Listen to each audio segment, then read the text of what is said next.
Big boss Malayalam season 8 അഗ്നിപരീക്ഷ ഇന്നത്തെ എപ്പിസോഡിലും 4 കണ്ടസ്റ്റന്റുകളാണ് പുറത്തായിരിക്കുന്നത്. ടാസ്കിലെ മോശം പ്രകടനത്തിന്റെ അടിസ്ഥാനത്തിൽ തന്നെയാണ് ഇന്നും 10 കണ്ടസ്റ്റന്റുകൾ ഔട്ട് ഹൗസിൽ വന്നത്. പക്ഷേ ഇന്നൊരു പ്രത്യേകതയായി തോന്നിയത് ജയിച്ച ടീമിൽ നിന്നും തോറ്റ ടീമിൽ നിന്നും കണ്ടസ്റ്റന്റുകളെ ഔട്ട് ഹൗസിലേക്ക് വിട്ടിട്ടുണ്ട്, അവരുടെ പ്രകടനത്തിന്റെ അടിസ്ഥാനത്തിൽ തന്നെ.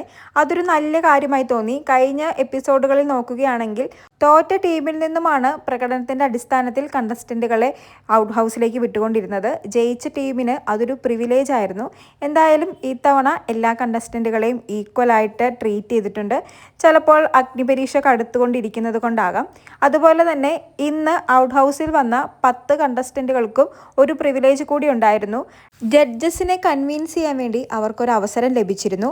എന്തുകൊണ്ടാണ് ഞാൻ ഇവിടെ നിൽക്കാൻ വേണ്ടി അർഹതയുള്ളത്, അല്ലെങ്കിൽ എന്തുകൊണ്ടാണ് ഞാൻ ഇവിടെ നിൽക്കുന്നത് എന്ന് ജഡ്ജസിനെ പറഞ്ഞ് കൺവിൻസ് ചെയ്യാൻ വേണ്ടി അവർക്കൊരു അവസരം ലഭിച്ചു. ആർക്കൊക്കെയാണോ ജഡ്ജസിനെ കൺവിൻസ് ചെയ്യാൻ സാധിക്കാത്തത് അവർ 4 പേരുമാണ് ഇന്ന് എവിക്റ്റ് ആയിരിക്കുന്നത്. ജെറ്റി, സോണി, സബീറ, റിജോ, ഇവർ 4 പേരുമാണ് ഇന്ന് എവിക്റ്റായി പോയിരിക്കുന്നത്. അങ്ങനെ 40 പേരിൽ തുടങ്ങിയ അഗ്നിപരീക്ഷയുടെ ഈ അംഗം 16 പേര് ഔട്ടായിപ്പോയി 24 പേരിൽ ചുരുങ്ങി നിൽക്കുകയാണ്. ഇതിൽ നിന്നും ആരൊക്കെയാവാം ബിഗ് ബോസ് ഹൗസിലേക്ക് പ്രവേശിക്കുക എന്നറിയുന്നതിനായി കാത്തിരുന്ന് കാണാം. കൂടുതൽ ലൈവ് അപ്ഡേറ്റുകളുമായി വീണ്ടും വരാം.